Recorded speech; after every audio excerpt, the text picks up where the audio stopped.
Kidney failure கடைசி ஸ்டேஜ்னு எனக்கு தெரியும் போது நான் இந்த 3 வழிமுறைகளை பின்பற்றிருந்தேன்னா அன்னைக்கே நான் என் கிட்னியை செயல்பட வச்சிருப்பேன். டயாலிசிஸ்ல சிகிச்சைக்குள்ளேயே போயிருக்க மாட்டேன். இன்னைக்கு அந்த 3 வழிமுறைகளை பத்தி நான் தெளிவா சொல்றேன். உங்களுக்கு யாருக்காச்சும் உபயோகமா இருந்தா பயன்படுத்திக்கிட்டு நீங்களும் அந்த கடைசி ஸ்டேஜில் இருந்தீங்கன்னா இதை உங்க வாழ்க்கையில நடைமுறைப்படுத்த முடியுமான்றத பார்த்துக்கணும். டிஸ்க்ளைமர், இந்த வீடியோல நான் எங்கேயுமே இதை நீங்க பயன்படுத்துக்கணும்னு நான் சொல்ல மாட்டேன். இதை நான் சொல்லவும் முடியாது. உங்களுக்கு எல்லாத்துக்கும் புரியும். நான் டாக்டர் கிடையாது. எனக்கு சொல்றதுக்கான உரிமை கிடையாது. நீங்களே சுச்சமா புரிஞ்சுக்குங்க. வீடியோக்குள்ள போகலாம். எல்லாருக்கும் வணக்கம். நான் இன்னைக்கு முக்கியமான விஷயம் பேசுறதுக்காக வந்திருக்கேன். நான் இன்னைக்கு உண்ணாவிரதம் பத்தி பேசலான்ட்டு இருந்தேன். ஆனா அதுக்கு முன்னாடி இந்த விஷயத்தை பத்தி பேசலாம்னு வந்திருக்கேன். ஏன்னா நான் இந்த விஷயத்த நான் ஏற்கனவே லைவ்ல பேசியிருந்தேன். அதாவது கிட்னி ஃபெயிலியர் கடைசி ஸ்டேஜ்ல இருக்கவங்க என்ன பண்ணணும், டயாலிசிஸ் பண்ணணுமா வேண்டாமான்றது நிறைய பேர் எனக்கு கேட்டுக்கிட்டே இருக்கீங்க. அதை என்னால சொல்ல முடியாது. எனக்கு என்ன பண்ணியிருந்தா நான் டயாலிசிஸ்லேருந்து தப்பிச்சிருப்பேன்ற விஷயத்த நான் சொல்றேன். அதுல இருந்து நீங்க புரிஞ்சுக்குங்க, சரிங்களா? இதுதான் இந்த வீடியோ இருக்கும். இந்த வீடியோ கிட்னி ஃபெயிலியர்ஸ் கடைசி ஸ்டேஜ், அதாவது அடுத்து நீங்க கால் வைக்க போற சிகிச்சை முறை எப்படி இருக்கும் அப்படின்னு கேட்குறீங்கல்ல. அடுத்து நான் டயாலிசிஸ் பண்ணலாமா என்னன்றது அவங்களுக்கெல்லாம் இது உபயோகமா இருக்கிற வீடியோவா இருக்கும். அவங்கெல்லாம் கவனமா பாருங்க. இன்னைக்கு எனக்கு கிட்னி ஃபெயிலியர் எனக்கு ரிசல்ட் வந்துச்சுல, இந்த மாதிரி உங்களுக்கு கிரியாட்டின் 20 இருக்கு, 13 இருக்கு, 15 இருக்கு, அடுத்து நீங்க டயாலிசிஸ் பண்ணணும் அப்படின்னு சொல்லாங்கல்ல. அந்த நேரத்துல எனக்கு இந்த 3 விஷயங்கள் தெரிஞ்சிருந்துச்சுன்னா, இந்த 3 விஷயத்த நான் கடைபிடிச்சிருந்தேன்னா நான் டயாலிசிஸ்குள்ளே போயிருக்க மாட்டேன். என் கிட்னியை செயல்பட வச்சிருக்க முடியும். அது என்னால உணர முடியுது. அந்த 3 விஷயத்த நான் தெளிவா பேசுறேன்.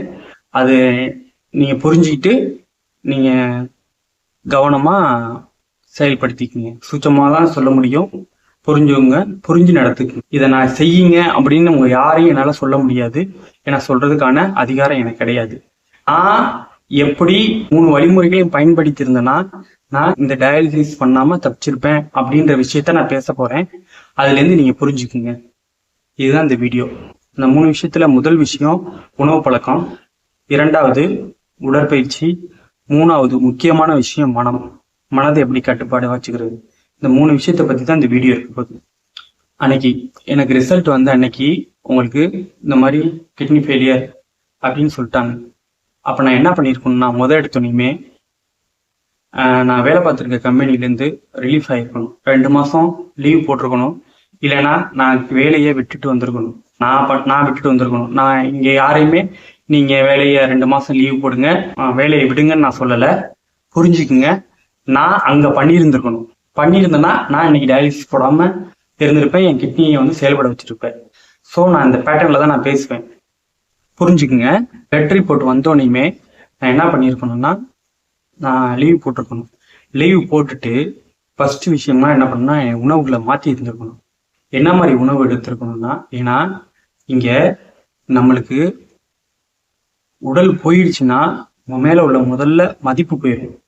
மதிப்பு போனுச்சுன்னா நம்ம மேல உள்ள மரியாதை போயிடும். மரியாதை போனுச்சுன்னா நம்மள்கிட்ட இருக்க பொருளாதாரம் போயிடும். இது 3 போயிடுச்சுன்னா நம்மள்கிட்ட இருந்து வாழ்க்கையே போயிடும். அப்ப நம்மளுக்கு முதல் விஷயமா என்ன வேணும்? நம்ம ஆரோக்கியம் வேணும், நம்ம உடம்பு வேணும். உடம்பு இருந்தாதான் இது 3 நமக்கு கிடைக்கும். அப்ப இது 3 இந்த உடம்புக்காக மற்ற எதை வேணாலும் விடலாம். இந்த உடம்ப சரி பண்ணிட்டோம்னா இந்த 3 திருப்பி நம்மள்கிட்ட வந்துடும். மதிப்பு வந்துடும், மரியாதை வந்துடும், பொருளாதாரமும் வந்துடும். அப்ப இதுக்கெல்லாம் முக்கியமான காரணம் என்ன? நம்மளோட உடம்பு. இந்த ஆரோக்கியம் ரொம்ப ரொம்ப ரொம்ப ரொம்ப முக்கியம். ஆரோக்கியத்துக்காக மற்ற எதை வேணாலும் விட்டு கொடுக்கலாம். மற்றதுக்காக ஆரோக்கியத்தை விட்டே கொடுக்க கூடாது. அன்னைக்கு நான் இந்த பாடத்தை எனக்கு யாரும் கத்துக் கொடுக்க இல்லை. இன்னைக்கு நான் கத்துக்கிட்டேன். ஆனா ரொம்ப லேட்டா கத்துக்கிட்டேன். நீங்க இதெல்லாம் முன்னாடியே கத்துக்குங்க. முதல்ல உணவு பழக்கத்தை நான் எந்த மாதிரி கடைபிடிச்சிருக்கணும்னா, ஃபர்ஸ்ட் எடுத்தோன்னே நான் என்ன பண்ணிருக்கணும், நான் பழைய உணவுகள் எல்லாத்தையுமே விட்டுருக்கணும். விட்டுட்டு பசிச்சா மட்டும்தான் சாப்பிட்டுருக்கணும். என்னது? பசிச்சா மட்டும்தான் சாப்பிட்டுருக்கணும். ஏன்னா என்னோட கிட்னி என்ன ஆயிடுச்சுன்னா, சாப்பிட்டு ஓவர்லோட் ஆகி தன்னோட வேலை அதிகமாய் ஒருத்தவங்களுக்கு அதிகமான வேலை கொடுத்தோம்னா லோடு மேல ஏத்துறோம்னா என்ன பண்ணுவாங்க? உட்காந்துருவாங்க, நடக்க முடியாதுல்ல. அது மாதிரிதான் நம்ம அதுக்கு உணவு அதிகமா கொடுத்து அது என்ன பண்ணிருச்சுன்னா, தனக்கு அதுக்கு மேல வேலை செய்ய முடியாம அது செயல் இழப்பு ஆயிருக்கு. அதாவது அதிகமா வேலை செய்ய முடியாம தன்னோட வேலையை இப்ப உங்களுக்கு என்ன பண்ணிருக்கு, நம்மளுக்கு அன்னைக்கு அந்த ஸ்டேஜ்ல எனக்கு என்ன பண்ணிருக்கு, அந்த வேலைப்பளுவை குறைச்சிருச்சு. அதுதான் அங்க நடந்திருக்கு. அதோட வேலைப்பளுவு குறைச்சனால என்ன ஆயிடுச்சுன்னா நம்ம உடம்புல கழிவு தங்கிருச்சு. அதுதான் என்ன நம்மளுக்கு ரிசல்ட்டா காட்டுது, கிரியாட்டின் காட்டுது. இது நம்ம உடம்பு நமக்கு கொடுக்குற ஒரு எச்சரிக்கை மணி. அதாவது நம்மளுக்கு சொல்ற ஒரு மொழி. அதாவது நம்ம உடம்பு வந்து இப்படிதான் நம்மகிட்ட பேசும். உடம்புக்குள்ள ஒரு பிரச்சனை இருக்குடா, இதை நான் இது மூலியமா உனக்கு தெரிவிக்கிறேன், நீ அதுல இருந்து சரி பண்ணிக்கடா அப்படின்னு நம்ம உடம்பு நம்மளுக்கு சொல்லுது. அதுதான் இந்த கிரியாட்டின்ற அளவு. உன் உடம்புல கழிவு தங்குது. காரணம் என்ன, கிட்னி தன்னோட வேலையை கொஞ்சம் நிப்பாட்டி இருக்கு, அதால செய்ய முடியல அப்படின்ற மொழியை நம்மளுக்கு கன்வே பண்ணுது. அதை நம்ம புரிஞ்சுக்கணும். இப்ப நம்ம கார் டேஷ்போர்ட்ல ஒரு லைட் எரிஞ்சிச்சுன்னா உள்ளர பிரச்சனை இருக்கு, அதனால அந்த லைட் எரியுதுன்னு நம்ம கண்டுபிடிக்கிறோம்ல. இப்ப பிரேக் ஆயில் இல்லைன்னா மேல ஒரு இண்டிகேஷன் வருது இல்ல, அதே மாதிரிதான். ஆனா அதுக்கு நம்ம சொல்யூஷன் என்ன பண்றோம், அந்த லைட்டுக்கு மேல ஒரு பிளாஸ்டிக்ல ஏதாச்சும் ஒட்டிட்டோம்னு நம்ம ஒட்டிட்ட அதான் சிகிச்சை முறைன்னு நினைச்சுக்கிறோம். அப்படி ஒட்டிட்டுனா அங்க உள்ளர வேலை சரியா இருக்குமா, ஆகாதுல. நம்ம அதை பிரிச்சு உள்ள என்ன பிரச்சனையோ அதை ரெக்டிஃபை பண்ணாதானே சரியாகும். ஆனா இங்க சிகிச்சை முறை அப்படி நமக்கு இல்லை. என்ன பண்ணிட்டோம்னா மேல ஒரு பிளாஸ்டிக் மட்டும் ஒட்டிட்டு அந்த லைட்டு நமக்கு கண் மறைவுல மறைஞ்சிருது. அப்படிதான் நம்ம பண்ணோம், அப்படிதான் நான் பண்ணினேன். அது தப்பு, அப்படி பண்ணக்கூடாது. உள்ளர போய் பிரிச்சு எடுக்கணும். அப்ப நம்ம என்ன பண்ணணும், நம்ம இங்க இதுல இருந்து என்ன புரிஞ்சுக்கிறோம், உடல் சொல்ற மொழியிலேருந்து, இனிமே நான் உனக்கு அந்த அதிக லோடு கொடுக்காம உனக்கு நான் ரெஸ்ட் கொடுக்குறேன் அப்படின்ற நிலைமைக்கு நம்ம அடுத்து மூவ் ஆகணும். அவ்வளவுதான். இதுதான் இங்க கான்செப்ட்.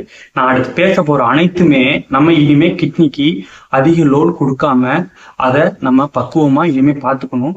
பார்த்துக்கிட்டு அதை பல வருஷம் நம்மள நல்லா பார்த்துக்கும். இதுதான் அந்த வீடியோட முழு கண்டென்ட்டுமே. இப்ப உணவு முறைக்கு வரேன். உணவு முறை நம்ம எப்படி எடுக்கணும்னா, நம்ம ஈஸியா செரிமான ஆகிற சாப்பாடா சாப்பிடணும். நம்ம கிட்னி ஃபெயிலியர் ஆனது காரணமே உணவு முறையில தான். இப்போ நம்ம இன்னொரு உதாரணம் வந்து சொல்றேன். உதாரணமா சொல்றியடான்னு நினைக்காதீங்க. இதெல்லாம் நம்ம உள்வாங்கினாதான் நம்ம அந்த விஷயத்துல கரெக்டா போக முடியும். மக்க பண்ணி படிக்கிறது வேற, புரிஞ்சு படிக்கிறது வேற. நீங்க இதை புரிஞ்சுக்கணுன்றதுக்காக நான் சொல்ல வரேன். ஒரு பொருளை தொலைச்ச இடத்துலதான் தேடணும். இங்க நம்ம தொலைச்ச இடத்த விட்டுட்டு வேற எங்கேயாச்சும் தேடினோம்னா அது அந்த பொருள் நம்மளுக்கு கிடைக்கவே கிடைக்காது. இப்ப நான் ஒரு பொருளை நான் ஸ்கூல்ல தொலைச்சிட்டேன்னா நான் ஸ்கூல்ல தேடினா தான் கிடைக்கும். அதை நான் வீட்டுல உட்காந்து தேடிக்கிட்டே இருந்தேனாக்கா பெட்ரூம்லையும் ஹால்லையும் தேடிக்கிட்டு இருந்தேன்னா கிடைக்குமா? கிடைக்காது. நான் எங்க தொலைச்சேன், ஸ்கூல்ல தான் தொலைச்சேன். அப்ப நான் எங்க போய் தேடணும், ஸ்கூல்ல போய் தேடினாதான் அந்த பொருள் எனக்கு கிடைக்கும். அப்ப நான் ஆரோக்கியத்தை எங்க தொலைச்சேன், உணவுல தான் தொலைச்சேன், மனசுலதான் தொலைச்சேன். சரிங்களா? அப்ப நான் எங்க தேடணும், எங்க சரி பண்ணணும், அதே உணவுலதான் சரி பண்ணணும், அதே மனசுலதான் சரி பண்ணணும். இது ரெண்டையும் நான் சரி பண்ணாலே எனக்கு இது சரியாயிரும். எங்க தப்பு நடந்துச்சோ அங்கதானே சரி பண்ணணும். அங்க சரி பண்ணாம நம்ம வேற எங்கேயோ நின்று சரி பண்ணிட்டு இருக்கோம். அது எப்பயுமே அது தீர்வை கொடுக்கவே கொடுக்காது. அப்ப உணவு முறையில தீர்வு நம்ம கொண்டு வந்தே ஆகணும். இப்ப நம்ம இதுல இருந்து என்ன புரிஞ்சுக்கிட்டோம், இப்ப இனிமே கிட்னிக்கு நம்ம வேலை அதிகமா கொடுக்க கூடாதுன்றத புரிஞ்சுக்கிட்டோம். அப்ப என்ன பண்ணணும், சாப்பிடாம இருக்கணும். சாப்பிடாம நம்மளால உயிர் வாழ முடியுமா? நம்ம இவ்வளவு வருஷம் சாப்பிட்டுதான் வாழ்ந்தோம், இனிமே உயிர் வாழ முடியாது. அப்ப நம்ம சாப்பாடு எடுத்துக்கணும். அது என்ன உணவா எடுத்துக்கணும்னா, உடம்புக்கு அதிக கழிவு கொடுக்காத உணவா எடுத்துக்கணும். அதிக கழிவு கொடுக்காத உடம்புனா என்ன சொல்ல வரேன்னா, நம்ம சாப்பிட்ற சாப்பாடுன்றது உடம்புக்கு ஆற்றலை அதிகமா கொடுக்கணும். ஆனா அந்த உணவை செரிக்க வைக்க உடம்பு ஆற்றலை கம்மியா செலவு பண்ணணும். இப்ப இந்த நான்வெஜ் இதெல்லாம் சாப்பிட்றதுக்கு வந்து அதோட ஆற்றல் வந்து கம்மி. ஆனா அதை செரிமானம் பண்றதுக்கு உடம்பு ரொம்ப ஆற்றலை செலவு பண்ணும். ஆனா அதனால நம்ம உடம்புக்கு கிடைக்கிற ஆற்றல் ரொம்ப கம்மி. அந்த மாதிரி உணவுகளை நான் எடுக்கக்கூடாது. இதை நீங்க புரிஞ்சுக்கோங்க. அப்ப நம்ம எந்த மாதிரி உணவு எடுக்கணும், நம்ம அந்த உணவை உடம்பு செரிக்க வைக்கிறதுக்கு ஆற்றல் ரொம்ப கம்மியா செலவு பண்ணணும். ஆனா அந்த உணவுனால நம்ம உடம்புக்கு ஆற்றல் அதிகமா கிடைக்கணும். அப்படிப்பட்ட உணவுகளை நம்ம எடுத்துக்கணும். அதே சமயம் அந்த உணவு நம்ம உடம்புக்குள்ள போனோனையுமே செரிமானம் ஆகணும், சீக்கிரம் செரிமானம் ஆகணும். செரிமானமான அடுத்த நிமிஷமே அது நம்ம உடம்புக்கு சக்தியை பலமா கொடுக்கணும். அப்படிப்பட்ட உணவுகளை தான் நம்ம எடுத்துக்கணும். இப்ப நம்ம அந்த ஸ்டேஜ்ல தான் இருக்கோம். வேற எந்த உணவுகளும் எடுக்கவே கூடாது. அப்படிப்பட்ட உணவுகள் வந்து இயற்கை உணவுகள் மட்டும்தான். உடனே செரிமானமாகும். கொஞ்சமா சாப்பிட்டாலும் எனர்ஜி அதிகமா கொடுக்கும். அதை செரிமானம் பண்றதுக்கு உடம்பு ரொம்ப கஷ்டப்படவே கிடையாது. ஏன்னா நம்ம உறுப்புகள் அனைத்துமே இயற்கை உணவுகளை செரிமானம் பண்றதுக்காக மட்டும்தான் படைக்கப்பட்டிருக்கு. இந்த கிட்னிக்கு, இந்த கல்லீரலுக்கு, இந்த இதயத்துக்கு, இந்த இரத்த நாளங்களுக்கு, இது எல்லாமே இயற்கை உணவை செரிமானம் பண்ற மாதிரிதான் படைச்சிருக்கு. ஆனா காலப்போக்கில் நம்ம எல்லாமே போட்டு போட்டு போட்டு போட்டு அது தான் எப்படியெல்லாம் கஷ்டப்பட முடியுமோ கஷ்டப்படுத்தி கடைசியில அது முடியாத பட்சத்துக்கு தன்னோட வேலையை நிப்பாட்டி. இதுதான் இங்க நடந்துகிட்டு இருக்கு. இப்ப நான் அது என்ன உணவுன்னு சொல்றேன். அதான் நான் ஏற்கனவே பல முறை எல்லாத்தையும் சொல்லிட்டேன். அது ஒன்று பழங்கள், இன்னொன்று காய்கறி. கடைசி ஸ்டேஜில் நான் இருக்கும்போது இது ரெண்டை மட்டும்தான் நான் எடுத்துருக்கணும். அதாவது உணவு பழக்கத்தை நான் மாற்றிருக்கணும். என்னது, முதல் வேளை உணவா நான் என்ன எடுத்துருக்கணும்னா பழங்கள் எடுத்துருக்கணும். அடுத்த உணவா காய்கறிகள் எடுத்துக்கணும். காய்கறியில நம்ம சில பேர்னால காய்கறிகளை அப்படியே சாப்பிட முடியாது. ஸோ நம்ம பொரிச்சே இல்லை கூட்டு மாதிரியோ எப்படியோ வச்சு எடுத்துக்கலாம். கொஞ்சம் உப்பு கம்மியாகவும் காரம் கம்மியாகவும் போட்டு சாப்பிடணும். நான் அன்னைக்கு ஸ்டேஜில் கண்டிப்பாக உப்பு, புளி, காரம் இது மூணையும் என் இதுலேருந்து எடுத்துருக்கணும். ஆனால் இயற்கை உணவு சாப்பிடும்போது உப்பு, புளி, காரம் இது மூணுமே தேவைப்படாது. உங்களுக்கு இன்னொரு விஷயம் சொல்கிறேன். இயற்கை உணவு சாப்பிடும்போது நம்மளுக்கு அதிக எனர்ஜி கிடைக்கும். ரெண்டாவது, பழங்கள் சாப்பிடும்போது நம்ம உப்பு போட வேண்டிய அவசியம் கிடையாது, காரமும் போட வேண்டிய அவசியம் கிடையாது. அப்போ சிறந்த உணவு பழங்கள் தான். அப்போ முதல் வேளை உணவாக நம்ம பழங்கள் எடுத்துக்கணும். பழங்கள் எடுத்துக்கும் போது அது ஈஸியாக செரிமானமாகும். உடம்புல கழிவுகள் தங்காது. முக்கியமான பாயிண்ட், உடம்புல கழிவு தங்காது. அதான் இந்த கிரியாட்டின். கிரியாட்டின் நம்ம சாப்பிடவும் செஞ்சிட்டோம், நம்ம உடம்புல கழிவும் தங்கலை. கோல் புரியுதா? கிட்னிக்கு சுமை இல்லை. இப்போ நம்ம உணவும் எடுத்துக்கிட்டாச்சு, உடம்புல கழிவும் தங்கலை, நம்ம கிட்னிக்கும் அதிக வேலை கொடுக்கல. ஸோ நம்ம இந்த இடத்துல பாஸ் ஆகிட்டோம். அப்போ முதல் உணவு பழங்கள் பெஸ்ட்டு. ரெண்டாவது உணவு காய்கறிகள். எப்படி வேணாலும் எடுத்துக்கோங்க, உங்களுக்கு பிடிச்ச மாதிரி எடுத்துக்கோங்க. உப்பு அளவாக எடுத்துக்கோங்க, பொரிச்சு எடுத்துக்கோங்க. நம்ம எவ்வளோ நாள் கண்ணாப்புனான்னு சாப்பிட்டதுக்கு இது எவ்வளவோ சிறந்தது. இதை நம்ம 48 நாளுக்கு சரியாக கடைபிடிச்சிட்டு வந்தோம்னா கண்டிப்பாக கிரியாட்டின் லெவல் குறைஞ்சிரும். சரிங்களா? இது ஒன்று. அடுத்து நம்ம சுத்தம் பண்ண வேண்டியது கழிவு நீர் தேக்கம். நான் 2வது வீடியோ பேசியிருக்கேன், போய் பாருங்க. அதை பார்த்து வேதிக்கு எடுத்துக்குங்க. நம்ம குடலை முதல்ல சுத்தம் பண்ணாதான். நான் திரும்ப திரும்ப சொல்றேன், ஒரு பாத்திரத்துல அமிர்த தண்ணியை ஊத்துனாலும் அந்த பாத்திரம் கழிவா இருந்துச்சுன்னா அந்த அமிர்த தண்ணியும் கழிவா தான் போகும். அப்ப முதல்ல என்ன பண்ணணும், இந்த பாத்திரத்தை நம்ம சுத்தம் பண்ணணும். அப்ப நம்ம என்ன பண்ணணும், நம்ம குடலை முதல்ல சரி பண்ணணும். அதுக்கு நம்ம குடலை சுத்தம் பண்றதுக்கு பேதிக்கு எடுக்கணும். நான் 2வது வீடியோல பேதிக்கு பத்தி நான் தெளிவா பேசியிருப்பேன். யாராருக்கு எந்த முறைகள் செட் ஆகுதோ அந்த முறைகள்ல பேதிக்கு நம்ம எடுத்துக்கணும். அன்னைக்கு நான் பேதிக்கு அடுத்த முறையா எடுத்துன்னு இருக்கணும். ஆனா நான் பேதிக்கு எடுக்கல. என்னோட தப்பு புரியுதா? ஒண்ணு, காய்கறி உணவை எடுத்துக்கல, பழ உணவை எடுத்துக்கல. 2வது, கழிவு நீர் தேக்கத்துக்கு நான் போகல. இது ரெண்டுமே நான் பண்ணல. என்னோட 2 தவறுகள்.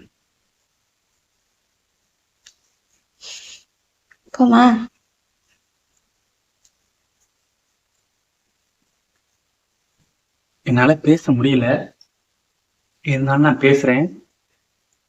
காரணம் என்னன்னா, இன்னைக்கு ஒரு தம்பி மெசேஜ் பண்ணியிருந்தான். அண்ணன், நான் ராமநாதபுரத்துல இருந்து பேசுறேங்க. இந்த மாதிரி எனக்கு ரொம்ப 20 இருக்குன்னு கிரியாட்டின்னு, எனக்கு என்ன பண்றதுன்னு தெரியல அப்படின்னு கேட்டிருந்தான். அந்த பையன் கடைசி ஒரு விஷயம் சொன்னான். ஆனா அவங்க வீடியோ பார்த்தேன், நீங்க படுற கஷ்டம்லாம் நான் படுறதுக்கு நான் உயிரோடவே இருக்க வேண்டியது இல்லைண்ணே. ஏன்னா எங்க வீட்டுல பொருளாதாரமும் இல்லை. இதுக்கு மேல நான் என்ன பண்றதுன்னே தெரியலண்ணே. எனக்கு ரொம்ப பயமா இருக்கு. கடன் அதிகமா இருக்குன்னு சொன்னாங்க. கடன் எல்லாம் கொஞ்சம் அதிகமா இருக்கு அப்படின்னு எனக்கு வாய்ஸ் மெசேஜ் பண்ணியிருந்தாங்க. எனக்கு மனசு உடஞ்சு போயிடுச்சு.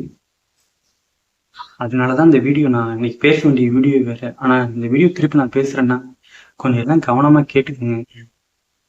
அவன் அந்த வீடியோல பேசும்போது, அந்த வாய்ஸ் மெசேஜ் பேசும்போது, நான் அன்னைக்கு என்ன ஸ்டேஜ்ல நின்னனோ அதே மாதிரி இருந்துச்சு. அவன் பேசுனது நான் பேசின மாதிரியே இருந்துச்சு. அது எனக்கு ரொம்ப மனசு உடஞ்சிருச்சு. இன்னைக்கு நான் அவனுக்காக தான் இந்த வீடியோவே பேசுறேன். அவனை மாதிரி எத்தனையோ பேர் இருக்கீங்க, நல்லா கவனமா கேட்டுக்குங்க. நீங்க ஒரு விளிம்புல நிக்கிறீங்க. நான் சொல்றதை கேட்டீங்கன்னா திருப்பி நல்ல வாழ்க்கைக்குள்ள போயிடலாம். நான் சொல்றதை அலட்சியப்படுத்தினீங்கன்னா மருத்துவம், டயாலிசிஸ், வாழ்க்கை நொந்து போயிடும். ஸோ நான் சொல்றதை கொஞ்சம் ரொம்ப கவனமா கேள்வி. உணவு பழக்கம், இந்த உணவு பழக்கம் 2 விஷயம். நான் சொல்ற மாதிரி பசிச்சா மட்டும்தான் இனிமே சாப்பாடு எடுக்கணும். ஒருவேளை பசிச்சாலும் ஒருவேளை சாப்பிடுங்க போதும். அன்னைக்கு நான் என்ன பண்ணியிருக்கணும்னா, நான் என்னதான் எனக்காக தான் பேசுறேன். அன்னைக்கு நான் என்ன பண்ணியிருக்கேன்னா, பசிக்கும் போது மட்டும்தான் சாப்பிட்ருக்கணும். பசி இல்லாத போது நான் எதுவுமே சாப்பிட்ருக்க கூடாது. ஒருவேளை பசிச்சிருந்தாலும் ஒருவேளை சாப்பாடு தான் சாப்பிட்ருக்கணும். காய்கறி உணவுகளும் பழ உணவுகளும் மட்டும் எடுத்துருக்கணும். முடிஞ்சிச்சா? அடுத்து இரவு தூக்கம். தூக்கத்தை நான் 8 மணிக்கெல்லாம் போய் படுத்துருக்கணும். 8 மணிக்கு படுத்தோம்னா 9 மணிக்கோ 10 மணிக்கோ தூங்கிடலாம். ஒரு வாரம் கஷ்டமா இருக்கும் படுக்கிறதுல, தூக்கம் வராது. ஏன்னா நம்ம 12 மணிக்கு 1 மணிக்கு தூங்கி பழகிருப்போம். நம்ம சீக்கிரமா ஒரு 10 மணிக்கோ 9 மணிக்கு அதிகபட்சம். 8 மணிக்குலாம் சாப்பிட்றணும். 9 மணிக்கெல்லாம் படுக்கைக்கு போய் படுத்து தூங்கிடணும். தூக்கம் வருதோ இல்லையோ முதல்ல படுத்துடணும். லைட் எல்லாத்தையும் அமர்த்திடணும். அமர்த்தினாதான் நம்மளோட பிரெயினுக்கு தெரியும் இரவு வந்துருச்சுன்னு. நம்மளோட ஃபோன்லேருந்து வர்ற அந்த லைட்டு வந்து சூரியன்லேருந்து வர்ற லைட்டுக்கும் சமமானது. அப்போ பிரெயினுக்கு என்ன ஆகும், இன்னும் பகலாக தான் இருக்குது அப்படின்னு நினச்சிக்கிட்டு நம்மளை தூங்க விடாது, தூக்கம் வர விடாது. ஸோ நம்ம எல்லாத்தையும் லைட் அமர்த்திடணும். முக்கியமாக ஃபோன் யூஸ் பண்ணவே கூடாது. 8 மணிக்குள்ள ஃபோன் யூஸ் பண்ணுறதை நிப்பாட்டிடுங்க. 7 மணிக்குள்ள சாப்பிட்டு முடிச்சிருங்க. பசிச்சிச்சுனாலும் அதுக்கப்புறம் சாப்பிடவே கூடாது. சரிங்களா? கொஞ்ச நாளைக்கு பழகிறதுக்காக இதெல்லாம் மற்றவங்களுக்கு. பட் அந்த ஸ்டேஜ் 3 என்ன மாதிரி கடைசி ஸ்டேஜில் இருக்க நான் என்ன பண்ணியிருக்கணும்னா கண்டிப்பாக ஃபாலோ பண்ணி தான் ஆகணும். 7 மணிக்கு மேலே சாப்பிடவே கூடாது. 8 மணிக்குள்ளலாம் போய் படுத்துருக்கணும், தூங்கிருக்கணும். அடுத்துன்னா ஜூஸ் வகைகளை பார்ப்போம். நான் அன்னைக்கு என்ன எடுத்துருக்கணும்னா காலையிலேயே நான் சொல்ல போகிற ஜூஸும் ஒவ்வொரு நாளைக்கும் காலையில் வெறும் வயிற்றுல எடுத்துருந்துருக்கணும். 1 நெல்லிக்காய் ஜூஸ். நெல்லிக்காய், கருவேப்பிலை, இஞ்சி இது 3ஐயும் போட்டு அடித்து வடிகட்டி வெறும் வயிற்றுல குடிச்சிருக்கணும். 1 மணி நேரத்துலையோ 2 மணி நேரத்துலையோ நல்லா மோஷன் போகும், கிளீனாக போயிட்டு வந்துடலாம். ஒரு ஜூஸ். மறுநாள் பீட்ரூட் அடித்து குடிக்கணும். ரத்தம் அன்னைக்கு எனக்கு நல்லா ஏறி இருந்துருக்கும். அடுத்த நாள் வெண்பூசணி, வெத்தலை, கத்திரிக்காய் இது 3ம் முக்கியமான ஜூஸு. இதை ஒரு நாள் எடுத்து அடித்து வடிகட்டி குடிக்கணும். அடுத்து மூக்குரெட்டையை ஒரு நாள் வெறும் வயிற்றுல எடுத்துக்கணும். அடுத்து பூனை மீசின்னு சொல்லுவாங்க. அது எங்கேயாச்சும் உங்களுக்கு செடியாக கிடைச்சிச்சுன்னா அதை எடுத்துக்கோங்க. அப்படி இல்லைன்னா நாட்டு மருந்து கடையில் பொடி விற்கும், அதையும் சுடுதண்ணியில் கலக்கி குடிங்க. அடுத்து சுரக்காய் வந்து தோல் சீவிட்டு அதையும் மிக்சியில் போட்டு அடித்து கொஞ்சோண்டு கடைசியாக லெமன் புழிஞ்சி அதை குடிங்க. அது ஒரு நாளைக்கு ஜூஸாக எடுத்துக்கங்க. நான் சொல்கிற எதுலையுமே எந்த இதையுமே ஆட் பண்ணக்கூடாது, எந்த சுவைகளையும் ஆட் பண்ணக்கூடாது, அதை அப்படியே தான் எடுத்துக்கணும். இதெல்லாம் முக்கியமான ஜூஸ்கள். இதை தவிர உங்களுக்கு பிடிச்ச மாதிரி கேரட்டு, ஆப்பிள் இதெல்லாம் நீங்கள் எடுத்துக்கலாம், ஜூஸாக எடுத்துக்கலாம். ஜூஸ் வகையில் எல்லாமே சொல்லிட்டேன். இதெல்லாம் முக்கியமானது. காலையில் நான் எடுத்து வந்துருக்கணும். அதுக்கப்புறம் உணவு பசிச்சா மட்டும் சாப்பிட்ருக்கணும்.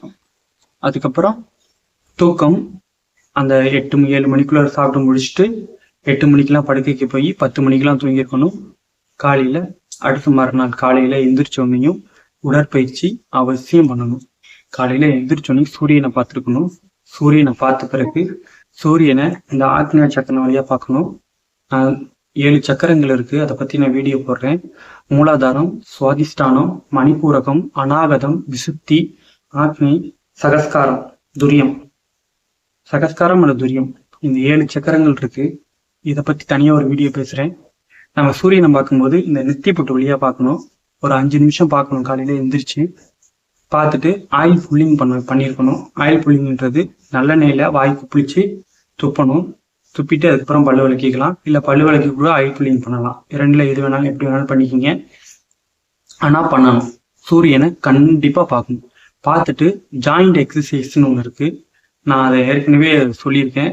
எல்போ முதல்ல இந்த கையில் உள்ள ஜாயிண்ட், இந்த இடம், அடுத்து இந்த இடம், அடுத்து இந்த இடம், அடுத்து கழுத்து, இடுப்பு, முட்டிக்கால், கீழே கால், பாதம், இது எல்லாத்தையும் அசைச்சு விடணும். அதுக்கப்புறம் முன்னாடி பெண்ட் பண்ணணும், பின்னாடி பெண்ட் பண்ணணும். அதுக்கடுத்து சைடில் பெண்ட் பண்ணணும். அடுத்து தலையை ரொட்டேஷன் பண்ணணும். இதெல்லாம் ஜாயிண்ட் எக்ஸசைஸ். இதெல்லாம் பண்ணிட்டு தோப்பு கரணம் முதல்ல ஒரு 10 போடுங்க. அடுத்த நாள் 11, அடுத்து 15. இது காலையில் எக்ஸசைஸ் முடிஞ்சிருச்சு. அதுக்கப்புறம் ஈவினிங் வெயிலில் நம்ம கண்டிப்பாக நடக்கணும். அதில் ஒரு அரை மணி நேரமாச்சும் நடைப்பயிற்சி பண்ணுங்க. நடைப்பயிற்சி ரொம்ப ரொம்ப ரொம்ப ரொம்ப முக்கியம். நடைப்பயிற்சி நான் பண்ணியிருக்கணும். நடைப்பயிற்சி பண்ணிட்டு வந்து அதுக்கப்புறமா உணவு எடுத்துக்கலாம். பசிச்சா மட்டும் எடுங்க, பசி இல்லைன்னா அன்னைக்கு விட்டுறலாம் உணவை. ஒரு நாளைக்கு 1 வேளை சாப்பிட்டாலும் சிறப்பு தான். 2 வேளை பசிக்கிறவங்க மட்டும் சாப்பிடுங்க, பசி இல்லாதவங்க 2 வேளை சாப்பிடாதீங்க. இப்போ உணவு பழக்கமும் வாழ்க்கை முறையும் ஓரளவு நான் தெளிவாக சொல்லிட்டேன். சரிங்க, இப்போ நம்ம பண்ணது எல்லாமே நம்மளை 30% தான் குணப்படுத்தும். சரிங்களா? இதுக்கு அடுத்து தான் மனம்னு ஒன்று வருது. இதுதான் நம்மளை 70% குணப்படுத்தும். இது ரொம்ப ரொம்ப முக்கியம். ஒன்று தெரிஞ்சுக்குங்க, நம்மளுக்கு நம்ம ஊசி போட்டோன்னே நம்மளுக்கு சரியாகுது, மாத்திரை போட்டோன்னே நம்மளுக்கு சரியாகுன்னு நம்ம யோசிக்கிறோம்ல, அது எப்படின்னா, நம்மளுக்கு ஊசி போடும்போது நம்ம உடம்பு நம்மளை நம்புது. நம்ம உடம்ப நம்புறோம். ஊசி போட்டாச்சு, நம்மளுக்கு குணமாயிடுச்சு அப்படின்னு நம்மளுக்குள்ள ஒரு மைண்டுக்குள்ள ஒரு தாட் ஓடிடுது. அந்த மனசு நம்புது பார்த்தீங்களா, அதுதான் நம்ம உடம்ப குணப்படுத்துறது. இந்த ஊசி மாத்திரை எல்லாம் உதவிதான் பண்ணும். நம்ம மனசு தான் நம்மளை குணப்படுத்தும். அப்ப நம்ம இதெல்லாம் பண்ணும்போது நம்மளுக்கு ஒரு கான்ஃபிடென்ட் வரும். நம்ம மனமே நம்மளை மாத்தும். நம்ம ஒப்புக்கு நம்புறதை விட உண்மையா நம்புறது எப்ப நம்ப முடியும்னா, நம்ம சொன்ன இந்த நடைமுறைகள்லாம் இருக்கு பார்த்தீங்களா, இதெல்லாம் நம்ம ஒரு 2 நாள் பழகினோம்னாலே நம்மளுக்குள்ள ஒரு கான்ஃபிடென்ட் வந்துடும். அப்ப நம்ம மனசு நம்மளை நம்ப கிளம்பும். நம்ம உடம்பு தன்னைத்தானே குணப்படுத்தி கொள்ளுது அப்படின்னு நம்ம நம்புவோம். அப்ப நீங்களும் அதை நம்பணும். நம்ம குணமாகறோம், நம்மளுக்கு உடம்பு சரியாகுது அப்படின்னு உங்க மனசை நீங்க நம்ப வைக்கணும். நம்ப வச்சே ஆகணும். சரிங்களா? அதுக்கு நீங்க என்ன பண்ணணும்னா, மனசை அமைதி நிலைப்படுத்தணும். மனசு எப்பயுமே அமைதியா இருந்தாதான் இங்க எல்லாமே சரியா இருக்கும். முக்கியமா ப்ரெஷர் அதிகமா இருந்துச்சுன்னா, மன அழுத்தம் அதிகமா இருந்துச்சுன்னா நம்மளுக்கு கிட்னி பாதிக்கும். பயத்துக்கும் கிட்னிக்கும் சம்மந்தம் இருக்கு. அதான் சில பேர்லாம் பயந்தாங்கன்னா யூரின் போயிருவாங்க, பார்த்துருக்கீங்களா? ஏன்னா பயத்துக்கும் கிட்னிக்கும் ரொம்ப ரொம்ப தொடர்பு உண்டு. நான் அதிகமாக பதஷ்டமானதே எங்க அம்மாவை நான் ஹாஸ்பிட்டல் வச்சிருக்கும் போது இந்த பிளட் டெஸ்ட் ரிப்போர்ட்லாம் வரும்போது மனசு படப்படன்னு அடிக்கும். அப்போ அதுதான் நம்ம கிட்னிக்கு டேஞ்சர். அதனாலதான் திரும்பி சொல்றேன், உங்களுக்கு மன பதஷ்டம் இருந்துச்சுன்னா அதை முதல்ல மறைக்கணும். அதை முதல்ல நம்ம உடம்பு மனசுட்டு சொல்லி அதை கட்டுப்படுத்தணும். அதனால என்ன பண்றீங்கன்னா, தினைக்கும் காலையில வெள்ளனே எந்திரிச்சிருங்க. ஏன்னா நம்ம நைட்டு சீக்கிரம் தூங்கினாலே காலையில சீக்கிரம் எந்திரிச்சிடலாம். காலையில எந்திரிச்சோனையுமே மூச்சு பயிற்சி பண்ணுங்க. நாடி சுத்தி கவனமா கேளுங்க. நாடி சுத்தி பண்றதுக்கு முன்னாடி நம்ம குடல் தெளிவா இருக்கணும். நம்ம குடல் உள்ள கழிவு இருக்கக்கூடாது. நான் சொன்ன மாதிரி முன்னாடியே உணவு முறையில பழக்க வழக்கம் சொல்லும் போது கழிவு நீர் தேக்கத்தை பத்தி சொன்ன பார்த்தீங்களா? உடல் கழிவு இருக்கவே கூடாது. அதை வச்சுக்கிட்டு நீங்க என்ன பண்ணாலுமே எந்த பிரயோஜனமும் கிடையாது. முதல்ல வேதிக்கு எடுத்து குடலை சுத்தம் பண்ணணும். அதுக்கப்புறம் தான் காய்கறி உணவுக்கு நம்ம வந்தாதான் உடம்பு நம்ம பண்றத ஏத்துக்கும். அதுக்கு முன்னாடி ஏத்துக்காது. அப்ப முதல்ல குடலை சுத்தம் பண்ணணும். குடலை சுத்தம் பண்ண பிறகுதான் இந்த ப்ராசஸ்க்கு நம்ம வர முடியும். காலையில எந்திரிச்சோனையுமே முதல்ல உட்காந்து முகம் கழுவுங்க, குளிக்கிறவங்க குளிச்சுக்குங்க. தியானம் பண்றதுக்கு முன்னாடி மூச்சு பயிற்சி பண்ணணும். நாடி சுத்தின்னு சொல்லுவாங்க. இதுல இந்த மாதிரி விரல வச்சுக்குங்க. முதல்ல இந்த நாசில இடது பக்கம் இழுத்து இடது பக்கம் நாசில இதை க்ளோஸ் பண்ணிட்டு வலது பக்கம் நாசில விடணும். திருப்பி வலது பக்கம் இழுக்கணும். இதை க்ளோஸ் பண்ணிட்டு இதுல விடணும்.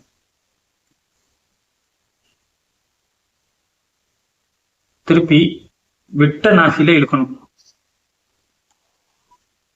அதை க்ளோஸ் பண்ணணும். திருப்பி மருதுமான நாசி வலது பக்கம் விடணும். திருப்பி கீழே விட்டோம்ல, அதே இதுல ஏத்தணும். ஹோல்டு பண்ணணும். அது சொல்ல மறந்துட்டேன். இப்படி இழுத்து கொஞ்ச நேரம் ஹோல்டு பண்ணணும். இது எடுத்தோடனே வராது. இது பழக கொஞ்சம் கொஞ்சமா ஹோல்டு அதிகரிச்சுக்கலாம். ஹோல்டு பண்ணியாச்சா? இப்ப லாக் பண்ணிக்கிங்க. இப்ப இந்த பக்கம் விட்டுருங்க. அரைமணியில இடது பக்கம் விட்டுட்டேன்னா இப்ப விட்ட பக்கம் திருப்பி ஏத்துறேன். ஹோல்டு பண்றேன். இப்ப வலது பக்கம் விடுறேன்.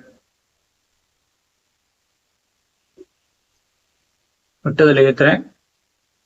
இடது பக்கம் விடுறேன்.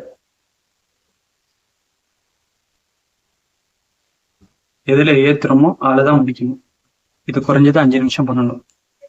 இதை பண்ணிட்டோம்னா நம்ம மனசு ஒரு சாந்த நிலைக்கு வந்துடும்.